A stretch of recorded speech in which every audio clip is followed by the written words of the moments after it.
こんにちは。ウェルネスキッチンの関口彩子です。今回は我が家に必ず常備している野菜麹というものをご紹介いたします。皆さん塩麹というとすぐわかるかなと思うんですけれども、塩麹って麹とお塩とお水で仕込みますよね。野菜麹というのは野菜と塩と麹で仕込んでいきます。なのでベースになるのはお野菜なんですね。今回は玉ねぎ麹、ニンニク麹、きのこ麹、トマト麹4種類を作っていきたいと思います。それぞれその野菜のベースによって味わいが全然変わってくるんですね。どれもね、旨味がぎゅっと凝縮していて、お料理をもうそれだけで美味しくしてしまう素晴らしい万能調味料になるんですよ。どれか一つでもいいし、気に入ったものがあったら、ぜひ2つ3つと仕込んでおくと本当に便利です。麹から作られる酵素が野菜の旨味と出会って、さらに美味しさを作り出していくというミラクルな出会いがあるわけですよ。今回前編後編に分けて、前編では野菜麹の仕込み、後編では具体的なとっても簡単な様々な使い方についてご紹介をしたいと思います。ぜひ最後までご覧になってください。ウェルネスキッチンでは食から始めるアンチエイジングをテーマに、心も体も元気になる情報を続々と配信していきます。ぜひチャンネル登録してくださいね。今回野菜麹は4種類作っていきます。トマト、玉ねぎ、そしてニンニク、きのこ麹の4種類になります。これらの食材って実は旨味成分がたっぷり含まれているんですね。よくね、トマト麹というのはトマトジュースなんかを使ったりもするんですけれども、濃厚なトマトを使った方がそれだけトマトのグルタミン酸、旨味成分も多いので、今回はトマトの水煮缶、結構濃厚ですよね。こちらを使っていきたいと思います。で、玉ねぎというのも、炒め玉ねぎが味の決め手になるなんていうことも皆さん経験されていると思いますが、旨味がたっぷり含まれている食材なんですね。ニンニクも玉ねぎの親戚みたいな関係なんですけれども、特有の辛味成分である硫化アリルが旨味に変わっていくという、そういう化学反応が起きるんですね。こちら、きのこ麹というのはあまり知られていないんですけれども、きのこというのも何種類かブレンドするとより美味しくなりますので、このいろいろなきのこの香りや旨味を凝縮させるということで3種類、しめじ、まいたけ、しいたけを使っていきます。で、あとこちら、麹なんですけれども、今回使うのは玄米麹です。麦麹とか普通の米麹とかいろんな種類があるんですけれども、これは玄米をベースに作った米麹なんですね。ここはお好みの麹を使っていただければと思います。お塩というのも旨味成分がたっぷり含まれる食材なんですよ。で、もちろんね、精製してあるお塩ではなくて、こういった天然塩ですね。大量に使う場合は、このように粗塩みたいなものをね、用意していただければいいと思います。お好みのお塩を探してお使いください。ざっくり全体量の8から 10% 程度のお塩が入るというイメージです。塩麹などね、作り方基本的なものはこのままお塩をよく混ぜ込んでというのが多いんですけれども、フードプロセッサーなどで細かく砕いておくとその分発酵が早くなるんですね。途中で傷んだりする心配もその分減りますので、フードプロセッサーを使って軽く砕いてから使っていきたいと思います。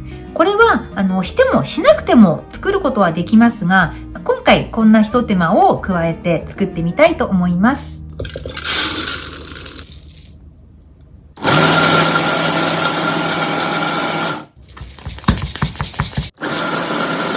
麹がかなり細かくなりました。この状態から使っていきたいと思います。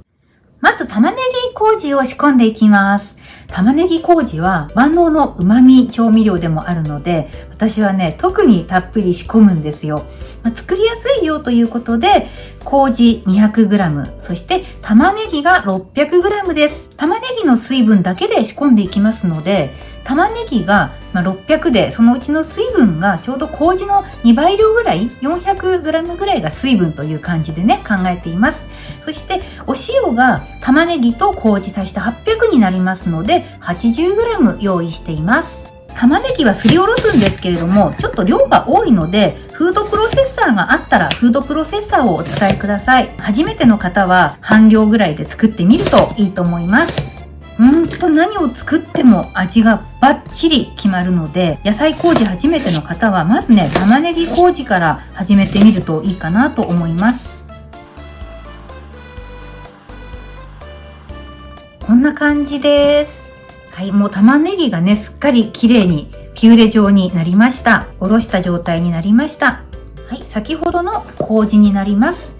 で、こちらにあらかじめお塩を入れてよーく混ぜておきます。手を使ってね、しっかりとこう揉み込むようにしてあげるのがポイントなんですね。こんな風にギュッとね、握るようにしてなじませていきます。ここに玉ねぎを加えていきます。はい、こんな感じですね。あとは全体をしっかりと混ぜていきます。今はツーンとした辛い香りがするんですけれども、これがね、麹で発酵させていくと非常にまろやかな味わいに変わるんですね。で、このまろやかになった味わいこそがね、旨味になっていくんですよ。本当にね、この玉ねぎ麹はびっくりするぐらいのね、美味しさなのでね。はい、しっかり混ざりました。清潔な保存容器です。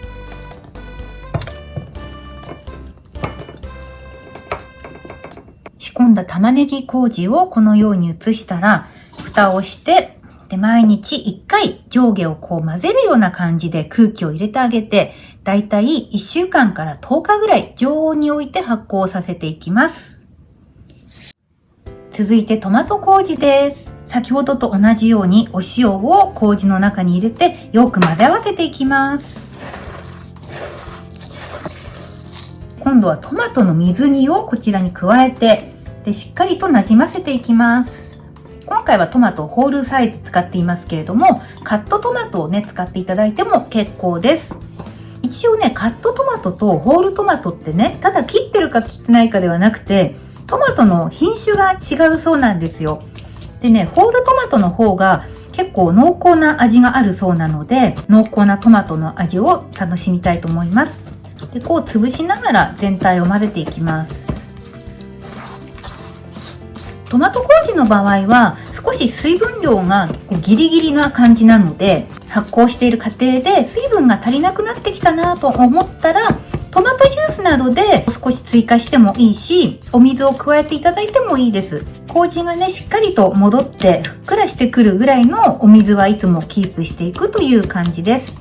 今回はトマトのホール缶使っていますけれども、トマトジュースで作っていただいても結構です。フレッシュトマトを使っていただいても結構なんですけれども、フレッシュトマトよりもこういう加工トマトの方が凝縮している分、しっかりとした旨味ができるんですね。そのあたりはお好みで作ってみてください。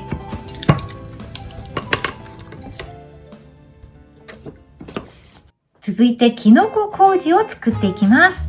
先ほどと同じように麹とお塩です。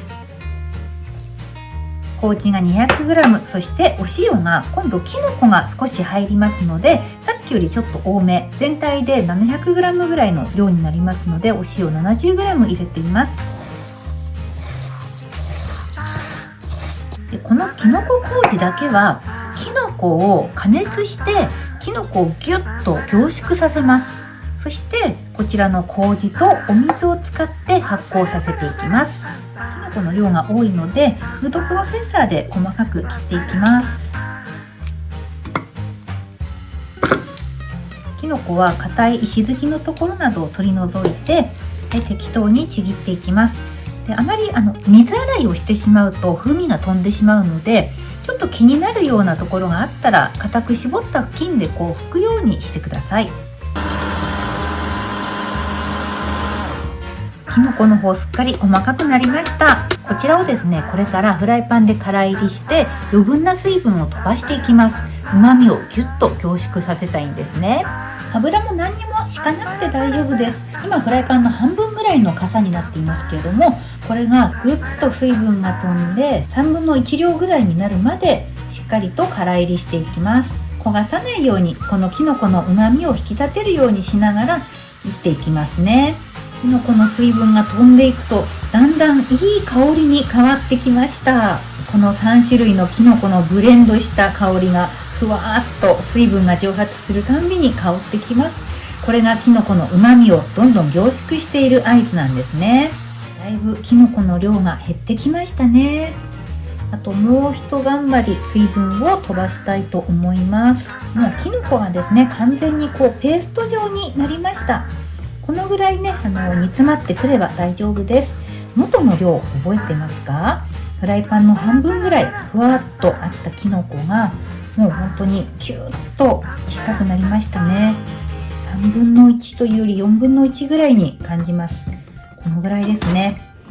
はい、もう余分な水分結構飛んでいます。このまま粗熱を取るような感じで少し広げて放置しておきます。先ほどのですね、塩と麹混ぜたものにお水を加えていきます。ちょうど麹が200なのでお水400入ります。このまま発酵させると塩麹になるんですけれども、ここに先ほどのキノコを加えていきます。麹が発酵するたびに旨味成分のアミノ酸を作っていくんですけれども、そこにさらにこのキノコに含まれるアミノ酸などの旨味成分、香り、こういったものがブレンドされることで絶妙な味わいに仕上がります。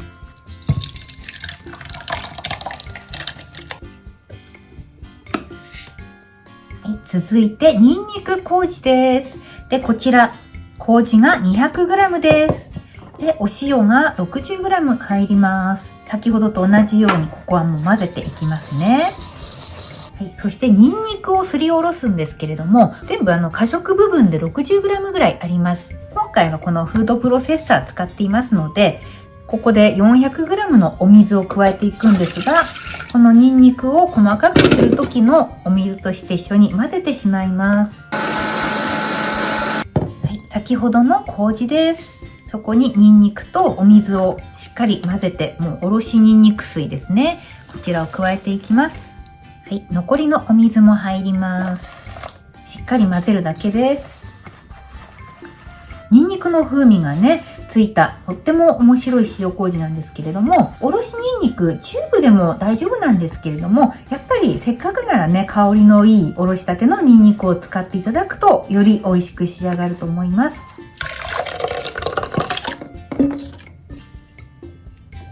4種類の野菜麹仕込みました。最初の玉ねぎ麹です。そしてトマト麹、きのこ麹、ニンニク麹です。きのことニンニクは水分多めなので、そのままでもいいと思うんですけれども、トマト缶で仕込んだトマト麹は水分が少し少なくなって硬くなってくるので、トマトジュースかお水などで少し水分を補充してあげて、表面がひたひたっとした状態ぐらいに水分を保持してあげるといいと思います。ただ大幅に水分量なんかを増やしすぎてしまうと、全体の塩分量のバランスが変わってきてしまって、塩分量が少ないと傷みやすくなったりもしますので、水分量の調節、あまりたくさん入れすぎないようにしてください。毎日1回全体をかき混ぜてあげるという感じです。温度帯にもよりますけれども、だいたい1週間から10日ぐらい常温に置いて発酵させていきます。もしですね、急ぎで作りたい場合は、ヨーグルトメーカーを使っていただいたり、炊飯器の保温機能などで60度ぐらいをずっとキープできるような環境にしてあげると、7、8時間で完成いたします。2日目の野菜麹です。1日1回は全体を混ぜてあげます。はい、そしてトマト麹ですね。麹が水分を吸ってしまっているので、少しトマトジュースを足しておきたいと思います。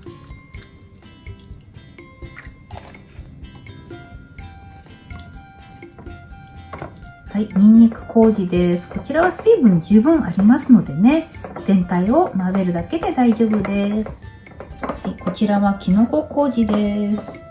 こちらも水分量はね、たっぷりありますのでね、全体を混ぜておくだけで大丈夫です。麹がどんどん美味しくしてくれますので、毎日面倒を見てあげてください。4種類の野菜麹が完成しました。ちょうどね、1週間ぐらい経った感じです。今回は麹をあらかじめフードプロセッサーで砕いているので、麹が水分を吸ってふやけるのも早いし、その分発酵も少し早まりました。1週間目なんですけれどもね、旨味もたっぷり増して、ふわふわっと麹も柔らかくなっています。これが出来上がりの目安ですね。麹が硬いうちは少し常温に置いといて、完全に麹の芯がなくなるのを目安に発酵をさせてみてください。まずじゃあ様子を見ていきたいと思います。はい、こちら玉ねぎ麹です。こんな感じでね、玉ねぎ麹はちょっと緩めのお味噌みたいな感じに仕上がっています。ツーンとするものが全部旨味に変わっているんですね。この玉ねぎ麹自体もね、食べることができるので、発酵食品がしっかりと取り入れられると思います。はい、そしてこちらがトマト麹です。だいたいこれも玉ねぎ麹と同じぐらいの柔らかさに仕上がっています。酸味よりもトマトのね、やっぱりグルタミン酸とか旨味成分が多いので、またね、違った奥深さがあるんですよ。はい、そしてこちらがニンニク麹ですね。このまま焼いたお肉のタレなんかにしてしまってもいいと思います。そしてこちらきのこ麹です。リッチな味わいに仕上がっているんですね。結局全部万能なんですけれども、それぞれのね良さがあったり、使い方があったり、多少の味の変化を楽しんでいただくこともできますので、ぜひね作ってみていただきたいなと思います。今回は野菜麹4種類をご紹介いたしました。次回は野菜麹を使ってとってもシンプル、本当に美味しくて便利な活用法についてご紹介してまいります。気軽に発酵食品を取り入れるには本当に便利です。ぜひ気になる野菜麹があったら作ってみてください。それではまた後編の動画でお会いしましょう。私の LINE 公式アカウントができました。友達登録をしていただくといろいろなお得な情報盛りだくさんです。ぜひ友達追加お待ちしています。